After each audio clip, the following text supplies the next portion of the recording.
Welcome to today's deep dive. I want to start by asking you, the listener, a quick question. When you think of Vincent van Gogh, what is the very first thing that comes to mind?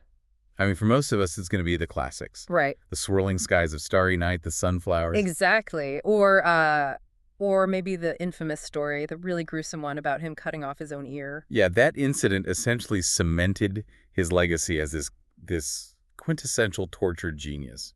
It really did. The image of the unstable artist handing a severed ear to a random sex worker, it's just so permanently etched into our cultural memory. It's basically the foundational text of his entire mythos.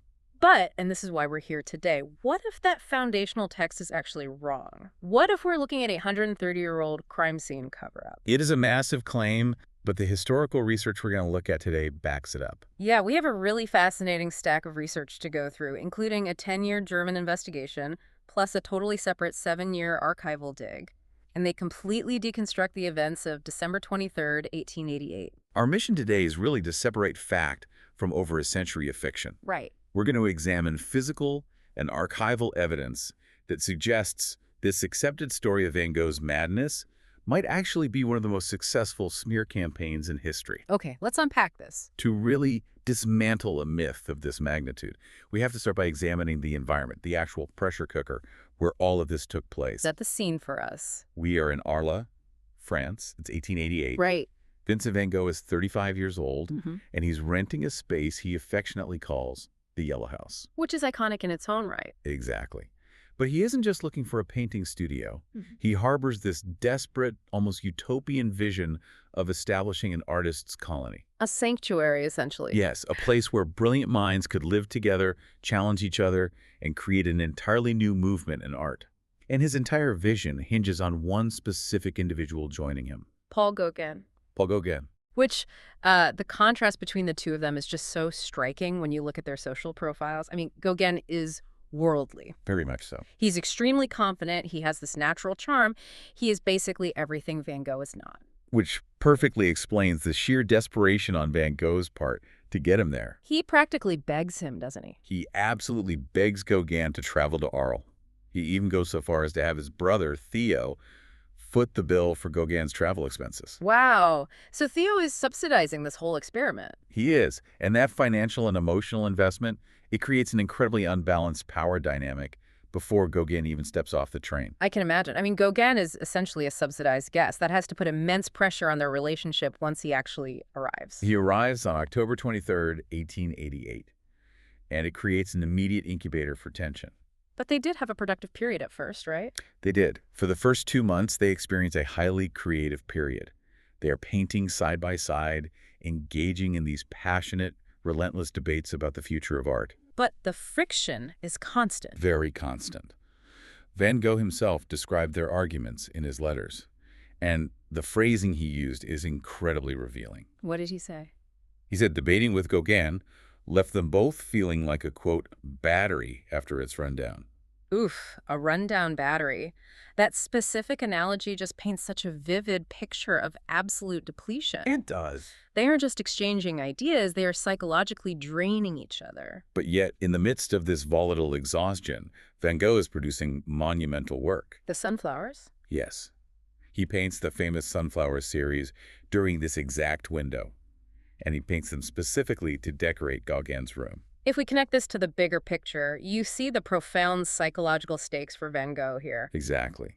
He has built his entire fragile dream around Gauguin's presence, going so far as to line the walls of his guest's bedroom with masterpieces. So when December rolls around and that rundown battery dynamic finally takes its toll, Gauguin decides he has had enough. right, he announces his intention to leave Arles. And for Gauguin, it is a simple change of scenery. But for Van Gogh, For Van Gogh, it is the devastating collapse of his utopian vision. It's a massive trigger for his deep fear of abandonment. and that impending departure completely sets the stage for the night of December 23rd. Let's walk through the accepted legend first. The story that's printed in every single art history textbook. The one we all know. Right. So the tension boils over. Gauguin says he's leaving. Van Gogh allegedly threatens him with a shaving razor, And Gauguin flees the house to spend the night at a hotel. leaving Van Gogh alone in a spiral of despair. According to the legend, Van Gogh takes that same razor, cuts off his own ear, wraps it in newspaper, and delivers it to a local brothel. handing it to a prostitute named Rachel. Right. And then the police find him the next morning unconscious and bleeding in his bed. The immediate aftermath of that morning is where the accepted narrative really starts to show its cracks. How so? We need to look closely at Gauguin's behavior. Yeah. His supposed friend is lying in a hospital bed, severely wounded, barely clinging to life. And Gauguin rushes to his side. No, Gauguin does not go to the hospital. Wait, really? He doesn't stay to speak with the authorities at length either. He doesn't comfort Van Gogh. On Christmas Eve, the very next day, Gauguin packs his belongings, boards a train for Paris, and never sees Vincent van Gogh again for the rest of his life. He simply abandons the crime scene. Entirely. You live with someone, debate with them, sleep in a room decorated with their tribute to you, and the moment there is blood on the floor, you just vanish. This raises an important question. For over 130 years, who has been telling the story of what happened that night? Paul Gauguin. The answer is Paul Gauguin. He was the sole witness to the initial confrontation. Right, there were no other roommates, no neutral third parties. The entire foundation of art history's most famous breakdown relies almost entirely on the ever-changing, self-serving accounts of a man who fled the scene in a panic. And relying on a fleeing suspect's alibi is exactly what prompted two German historians, Hans Kaufmann and Rita Wildegans, to launch a massive, decade-long research project. They treated this event not as an art history footnote, but as a cold case. Yes, 10 years painstakingly reviewing police records, witness testimonies, the personal correspondence of both men. And their forensic historical analysis led them to a conclusion that completely shatters the myth of the tortured genius. The conclusion they came to is, Yeah, he didn't do it. Van Gogh didn't cut off his own ear. Gauguin did. Exactly. Here's where it gets really interesting.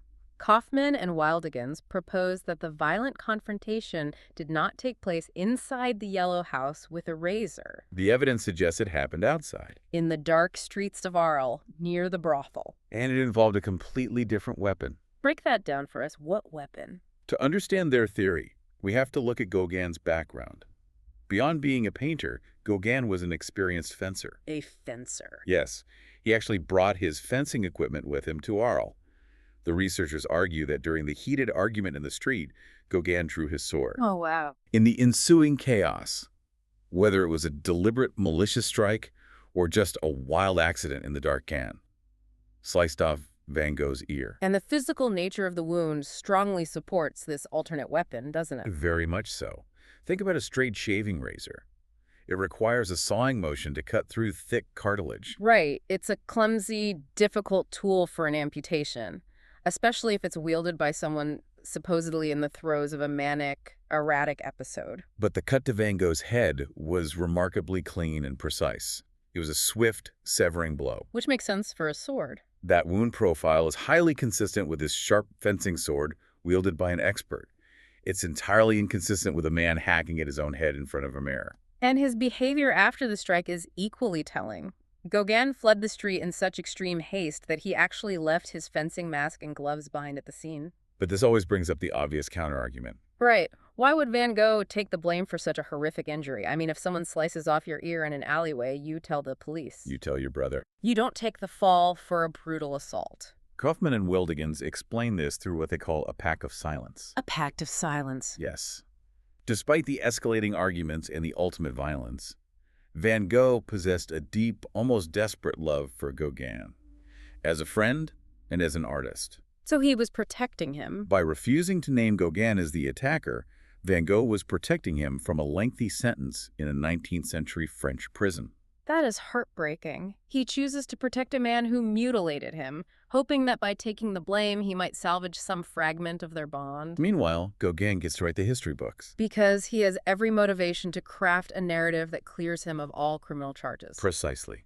He frames Van Gogh as an unpredictable madman, boosting his own public persona as the sane, tragic survivor who barely escaped with his life. Now, it is really crucial to note here, just for balance, that the Van Gogh Museum in Amsterdam officially disputes the sword theory. Right, we do need to mention that. They maintain that the physical evidence placing the sword in Gauguin's hand on that specific night is circumstantial, and they stand by the traditional self-mutilation narrative. Which is fair.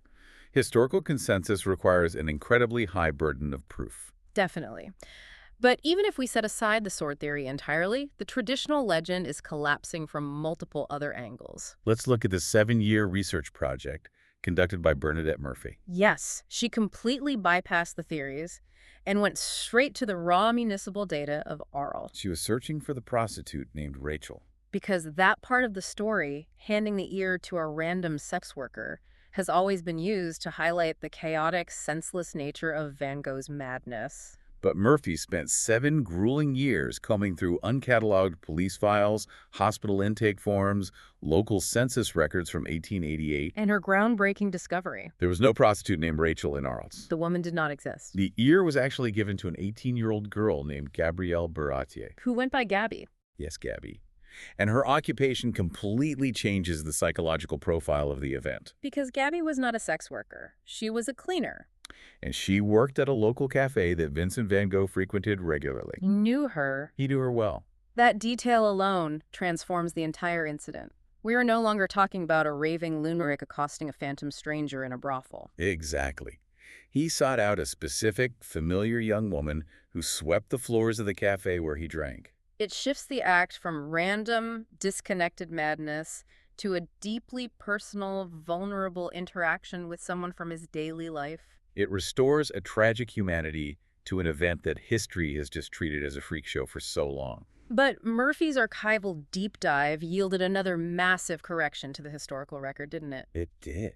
For decades, the public and art historians alike have minimized the actual injury. Claiming Van Gogh merely snipped off a small portion of his earlobe. The whole "he only nicked his lobe" narrative makes the razor theory much more believable. Sure, it's much easier to accidentally slice a lobe while shaving than to remove an entire appendage. But Murphy dismantled that narrative by tracking down a lost document in an American archive. What did she find? She found the actual medical diagram drawn by Dr. Felix Ray. The physician who physically treated Van Gogh's wound in the Arles hospital. This isn't a secondhand rumor. It is a clinical sketch by the attending doctor. Seeing those pen strokes on the prescription pad must have been a shock. Because the diagram clearly and explicitly shows that nearly the entire outer ear was severed. A massive, devastating amputation of cartilage and tissue. Which, mechanically speaking, brings us right back to the difficulty of achieving such a clean, total removal with a small shaving razor in a single motion. So what does this all mean? Well, When we compile this mountain of research, the 10 years investigating Gauguin's fencing background, the biomechanics of the wound, the 7 years uncovering Gaby's true identity, and Dr. Ray's clinical drawing, we are looking at the systematic dismantling of a cultural myth. the story of the lone, tortured genius committing a senseless act in a vacuum was a cartoon version of history. We had the woman's name wrong. We had her profession wrong. We had the physical extent of the amputation wrong. And quite possibly, we have had the identity of the person holding the blade wrong for over a century. What's fascinating here is Van Gogh's absolute silence on the matter. He never wrote a vindictive letter to Theo, setting the record straight, Never gave an interview to clear his name. or to accuse his former roommate. He processed his trauma the only way he knew how. He painted it. He painted it. He leaves us with that iconic self-portrait. A man in a heavy coat and a fur cap, a thick white bandage wrapped securely around his head. If you look closely at his expression in that painting, it is not the face of a raving lunatic. It's calm, measured, deeply stoic. His eyes look directly out at the viewer. It is the face of a man who knows exactly what happened in the dark that night, but has chosen to take the truth to his grave. He lets the painting be his final statement, daring us to question the official police report while knowing he will never provide the answers himself. It leaves us with a profound and unsettling realization to carry with you after this deep dive ends. Think about it.